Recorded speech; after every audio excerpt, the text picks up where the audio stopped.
Y'all, all my videos are for entertainment purposes, so let's keep it real. Don't try any of this at home. There are no deliveries? What's going on? Welcome to a tiny magical little kingdom called Bifica.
Oh, my begonias, there you are. We're so happy you came. All our adventures are for the young at heart. No matter what our age, this is our version of gnome gardening. Episode 17, Cold Oven.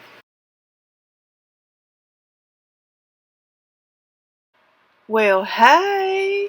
Welcome back, y'all. It is awfully nice to see you again. To support my channel, subscribe and click the notification button so you know whenever I release a new video. If you like my channel, please smash the like button. I need all those thumbs up I can get. Come on, y'all. Let's go see what adventures is a-happening today. Fairy Joy's Bakery is the hub of Ithaca. Let's face facts here. All magical critters have a ginormous sweet tooth, so as soon as she makes something, it's pretty much gone soon thereafter. But today, her doors are closed. The sweet, mouth-watering aromas that usually wave through the air are completely absent. The community laughter and chatter that can usually be heard all the way up to Browback Mountain and back was today suddenly silent. Fairy Joy sits in her bakery at one of her tables, with her head buried into her hands. Her entire staff awaits anxiously for her to say something. However, not a word. And then they noticed an escaping tear slowly sliding out from beneath her fingers and fall so pitifully upon the table. Gasps escaped everyone as they rushed to her side. Aw, please, Fairy Joy, tell us what's wrong, dear. Cinnamon asked. It breaks our hearts to see our bubbly Fairy Joy so sad. He continued. Fairy Joy removed her face from her hands and wrapped her arms around his muscular neck, with eyes shut tightly as she continued to try not to cry. Everyone gasped again, as they had never seen her behave this way. The sight of her sadness simply broke their hearts. Sweetie, how can we help? Asked Cinnamon, and everyone shook their head in agreement. Fairy Joy composed herself and let go of Cinnamon. After thanking her so pitifully, she wiped her eyes and blew her nose on the handkerchief that Marshmallow Rabbit had brought to her. For the first time in my entire 800 years of life, I have no idea as to what to make. I simply make the same things day in and day out. I'm so bored of this and want to do something new, but I can't think of one single thing. Aw, Fairy Joy, we can help you. Marshmallow said, and everyone agreed. At this, Fairy Joy began to perk up and grew excited. The entire bakery gathered round to throw in ideals, and Fairy Joy wrote each and every one of them down. By the end of this little gathering, it looked as if she was going to have a lot of experimenting to do, and for a baker, this was a wonderful thing that got the creative juices a-flowing. Fairy Joy smiled and was just so thankful to all her wonderful friends who always seemed to have her back. At this, Nick and Pete Cardinal flew off to ask Bubbles Gnome if she had any honeydew nectar for Fairy Joy to use. Bubbles runs the Dragon's Den storage area's warehouse. Bubbles roams all over Bithica to resupply the warehouse stores of pretty much anything you might need or want. And what she cannot find, she has the fairies from the zombie area, Brawn, Elmwood, and Perry, go to the human world to retrieve items that Bithicans might want or need, and or be able to use. Nick and Pete were sure that Bubbles would have the honeydew they thought that Fairy Joy could use in a recipe. While they were at Bubbles' place, they asked if she could get a hold of some human recipes for Fairy Joy. Human recipes? Ew. Bubbles said, sucking in her face at the thought of eating that stuff, as she continued to hunt for the honeydew she knew she had somewhere. Oh, Bubbles, some of their food is so scrumptious, and we're sure Fairy Joy could make it to our taste buds, don't you think? Pete asked. Right. And she may even get an idea or two for us, a completely new recipe. Nick continued. As Fairy Joy was an awesome cook, everyone's mouth was watering at this ideal. Sure enough, Bubbles had some nectar and gave them some to give to Fairy Joy, along with several recipes from the Galactic University of Fine Arts. The Cardinals thanked Bubbles, and together they carried the nectar back to the bakery in 2 large jars, along with several rolled-up recipes attached to the mesh Bubbles had placed the jars in for them to carry back. Once Nick and Pete returned, Fairy Joy wished to make rock candy.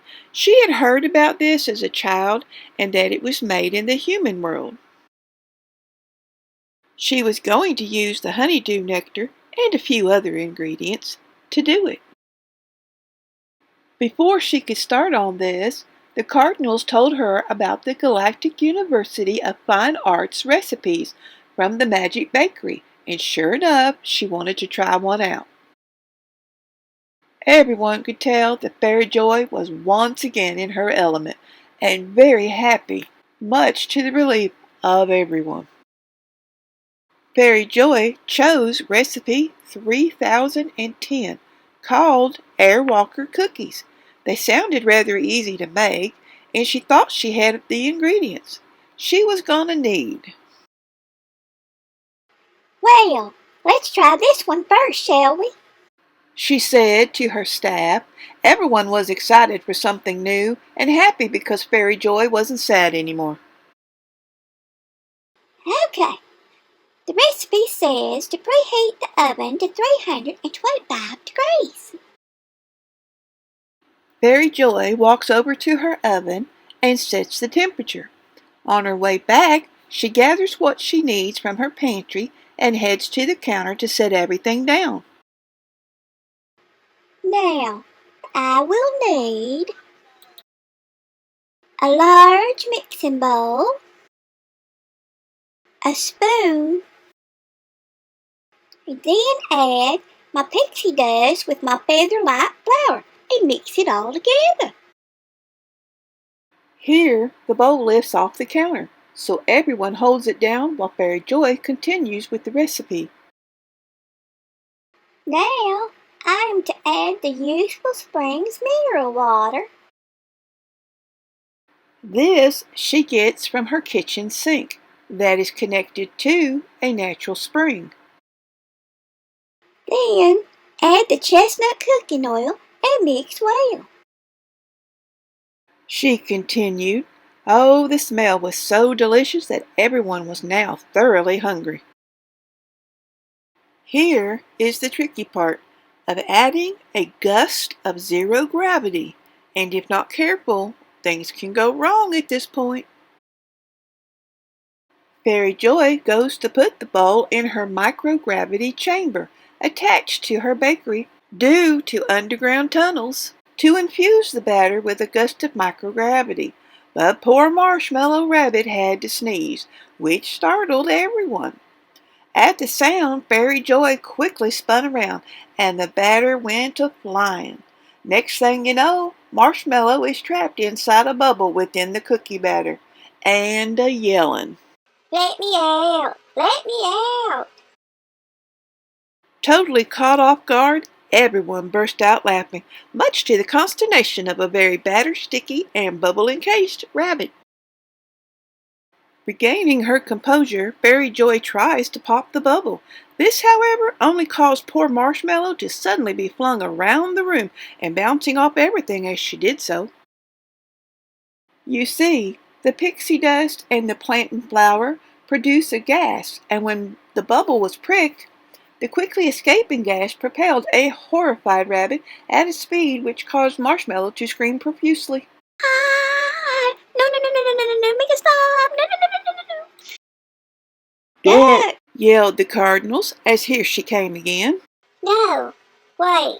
Everyone jump on the bubble. Said Cinnamon. Maybe we can stop her from bowling us all down and figure how to help her. So, on the count of 3, and after dodging her for about the 5th time, everyone jumped on poor Marshmallow. It was a scary thing to see so many characters pouncing on you at the same time, and Marshmallow, well, she almost fainted. Finally, Fairy Joy reached into the bubble as everyone slid off and grabbed for Marshmallow. At this point, the bubble popped, and all the batter now set upon Fairy Joy. Marshmallow reached over and wiped off Fairy Joy's face so that she could see. Smilingly, everyone once again doubled over in a fit of laughter. It was at this point that the decision was made to make rock candy. That is, right after a few showers had to be taken. After this, Fairy Joy asked Nick and Pete if they would go ask Manny Gnome if he had any clean wooden sticks to use for the candy, as he was a carpenter. Sure enough, he had plenty of dried out sticks that would be just perfect. So Manny bundled up the sticks for Nick and Pete to carry back. Both cardinals lifted the bundles with grunts as they tried hauling the sticks. Upon returning back to the bakery, Fairy Joy helped them to place the sticks upon her countertop and began to read the recipe. Now, let's see. We need sugar, corn syrup, and water. As she said each item, she put them into the saucepan and began to stir them on the stovetop. She kept stirring until all the sugar had dissolved. Oh, the bakery was smelling so sweet now. Fairy Joy then added the honeydew and the edible food coloring to the sugary mixture. She then took the sticks she had washed from the counter and began to dip them into the syrup. Everyone began to help, and before long, all the sticks were loaded with the candy. They then were all set into a box's holes that sat on the counter, and once they were cooled off, they were then placed into an airtight container for later.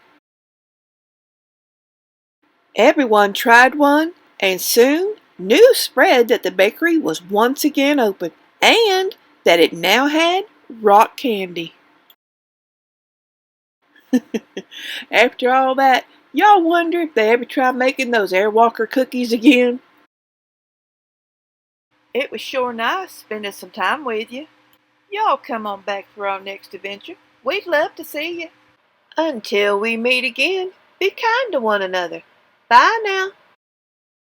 We sure do thank you all for tapping those buttons. Like, subscribe, and share. May the magic of wonder always fill your heart.